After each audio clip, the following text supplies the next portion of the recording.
Hey, what's up, everybody? Friday. Yeah. Friday, what is it? Feb 11 already. Wow. Hey, who's this guy? Bruce Lee. Be like water. All right, let's talk. A lot to unpack here today, folks. Hey, it's Friday, so let's have a little sip. So, folks, things are looking horrible. They're looking terrible. They're looking awful. What other adjective can I use? They're looking dismal, right? We got the Fed. We got interest rates. We got inflation. And now we got the prospect of world war. Nuclear war, maybe. Today, let's go through the whole thing. Let's unpack it. So, all right, yesterday we know what happened. We had that comment by St. Louis Fed President Bullard. He said rates got to go to 1% by July. Everybody freaked out. Everybody panicked. Oh my God, 1%. I'm scared. I'm scared. So the market went down on that. When we were actually recovering, we had the CPI, and I bought into that, and then it was recovering. It was like back to unchanged, and then Bullard came out with that thing. And then later on, late in the day, there was that news flash that the Fed's going to do an emergency rate hike. Emergency. Woo, woo, woo, woo, woo. We need a rate hike. It's an emergency. And again, I went through that whole thing yesterday about, what you guys have been telling me this for a long time. I've been trying to educate and explain, like, the cost of credit is reflected in the cost of all goods and services. You raise the interest rates, you raise the general price level. If high interest rates were a remedy for high inflation, then you would see Turkey would have no inflation, Venezuela would have no inflation, Argentina would have no inflation, Russia would have no inflation. Ukraine would have no inflation. I mean, come on. And vice versa. If low interest rates were the trigger for high inflation, then Japan would be like hyperinflationary. I mean, come on. Seriously. But anyway, that's neither here nor there. I'm not going to go through this all again. What I want to talk about today, and it's pretty serious, because today they came out, the news wires came out that Russia was going to invade Ukraine next week. That's happening. And that just, the market tanked when we heard that, like rightly so, because if a war actually breaks out, I mean, wars are very, very unpredictable, folks. And now you're talking about a war between the world's largest nuclear superpower, or the two largest, potentially, the United States and Russia. I mean, we're really talking about an apocalyptic thing, and God forbid, because I don't even want to think about that. And if you really get me going on this, I'm so fucking angry, excuse me, but I mean, Washington keeps constantly promoting war, and now it wasn't enough. Iraq and Syria and Afghanistan and Libya and, all these other places. But now Russia? I mean, seriously? I mean, these guys, these warmongers have to be rounded up and taken away and locked up somewhere. I mean, this is a threat to human life on this earth. I mean, we're talking about potentially a nuclear war. But I believe that is not really in the cards. But again, if a war does break out, the wars are very, very unpredictable. We don't know where it's going to go. I mean, the last thing we're going to be thinking about is the freaking market and your personal finances. I mean, everything goes into a completely new paradigm, which is just sheer survival, man. So let's take the extreme case off the table. I hope.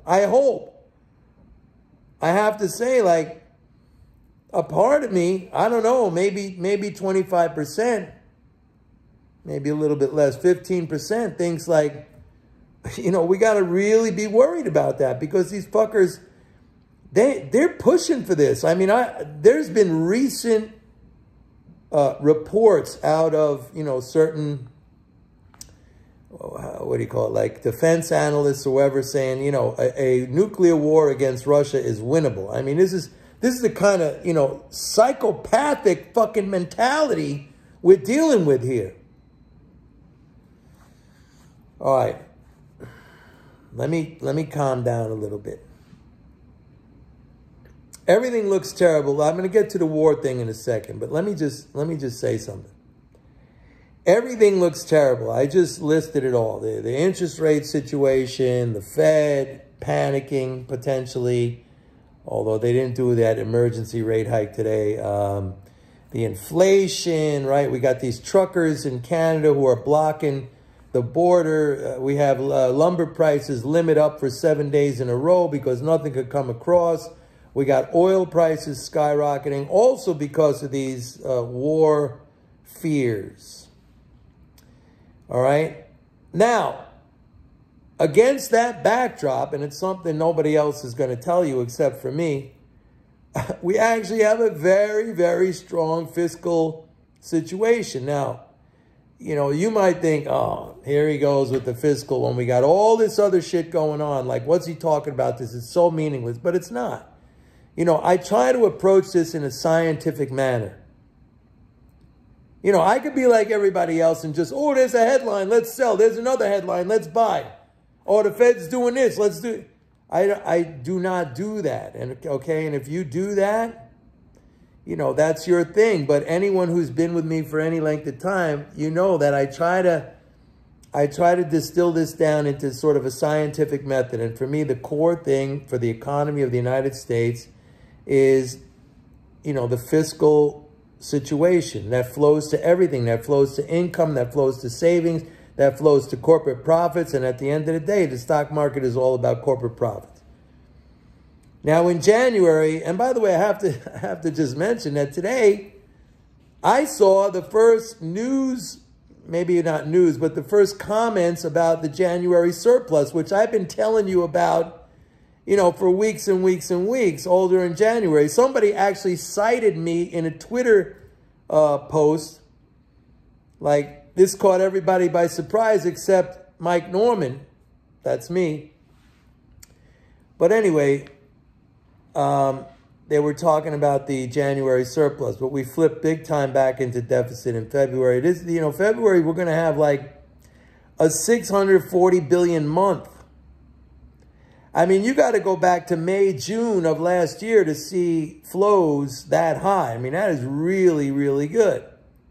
You know, the swimming pool analogy again, that water's pumping way out from the pump and the water's coming back up on the pool, all right? Now, it drained out a lot, but it's coming back up some, and that's good. A 640 billion month. Now, that's not going to continue in March and April. April, certainly not, because that's a tax month. But I think we could have, you know, marginally sub 600 billion months now. I have to put in one qualifier because February 18th, they got to renew this damn continuing resolution. Otherwise, the government shuts down. So, and don't get on my case. Like conditions change. You have to be adaptable, you know, and follow these conditions. I mean, if they change, I'm going to have to change my mind. Like Keynes said, when the facts change, I change my mind, sir. What do you do? So the backdrop of all this terrible, horrible news is actually very, very bullish. Very, very bullish. I'll repeat that. Now, if you use any kind of a grammatical corrective software, they don't let you say very, very. But on here, I'm saying very, very bullish, the fiscal situation.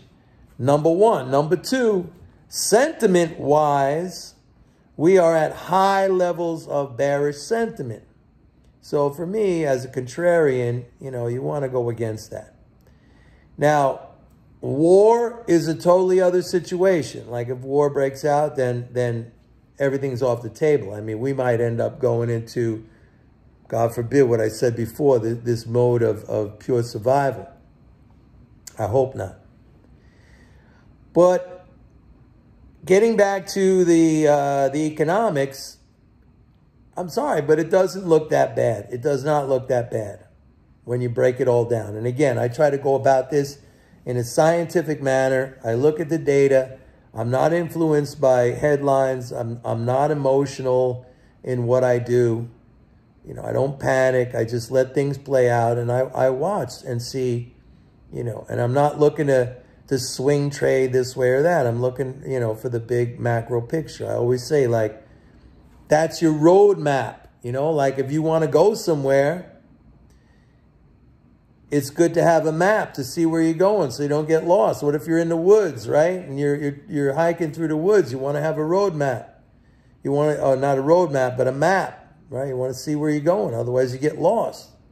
A lot of people out there get lost because they're just jumping from one headline to the other. Now, let me talk about what happened today with respect to the so-called or, Russian invasion of Ukraine. Personally, I think that is that has been put out by the White House or whoever put that out, Intel Services, putting it out to the media so that the media could put it out. I think that is a kind of an info war. I think that is a distraction. There's no sign coming out of Russia in their military or their news or anything like that of any kind of a imminent mobilization ready to go in, number one. Number two, and other, my friends and other people have brought this up, and I thought it was a very good point. Like this, for Biden now is struggling with this whole inflation situation, and it's a terrible for him poll-wise. Like he's the lowest ever. It's terrible for the Democrats, and I think this could be a distraction to raise.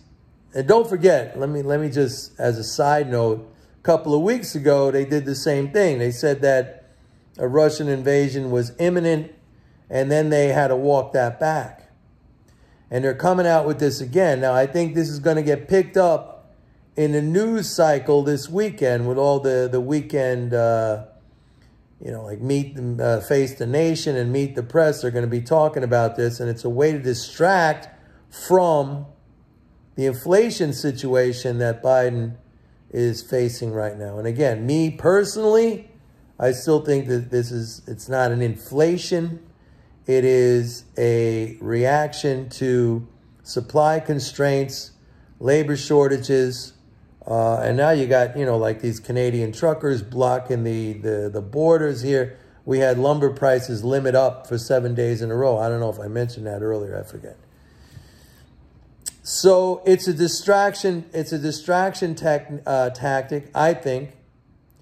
There's no sign, and I read a lot of like Russian news and let's say alternative news. I don't really rely on the mainstream media and in the Western mainstream media. I just think it's all made up, and it's all like those are like mouthpieces for the Department of Defense, the CIA, and stuff like that.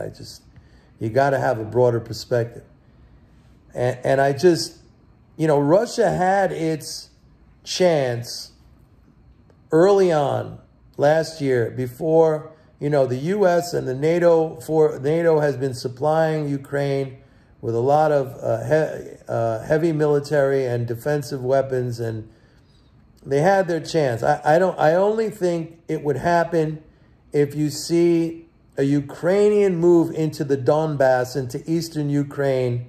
If they were to start that, if they were to go in, then Russia would have no choice at that point but to react to that. And they would wipe it out, I think, in fairly short order. Although it wouldn't be like the Georgia campaign in 2008. I think right now they lost a lot of time if they wanted to go into eastern Ukraine, because now the Ukrainian defenses have been really built up. I just don't see that happening. And so I see this as a fake out, a head fake. I see this as the White House wanting to divert attention off of the domestic problems, which, you know, that's primarily the inflation and how people are suffering from that. I hope so, because I really, really don't want to see a conflict break out. And if something does break out, I hope it's over fast. I also think there could be another reason, which is that the United States wants to concoct a pretext to enact the so-called sanctions from hell, like preemptory sanctions on Russia. You know they're dying to do that. They're dying to do that. You know that. So create a pretext. Hey, they're going in. Let's just do the sanctions right now. We don't have to wait. Let's do it beforehand. They're dying to do that. The world's a scary place, folks, but hopefully cooler heads will prevail. And again, if we separate that whole thing out of the situation, if we just pretend that never happened, you know, I would say, like, I'm bullish as hell because all the conditions are there. All right? All the conditions are there. If this was just like a normal situation without that war potential there, I'd be bullish as hell. All right, folks. That's going to be it for today. Hope you enjoyed this. Having a little sip of vino. It's Friday. All right, everybody. Thanks for tuning in. And don't forget to like and subscribe. Have a great week. And I'll probably see you tomorrow. All right? Take care. Bye-bye.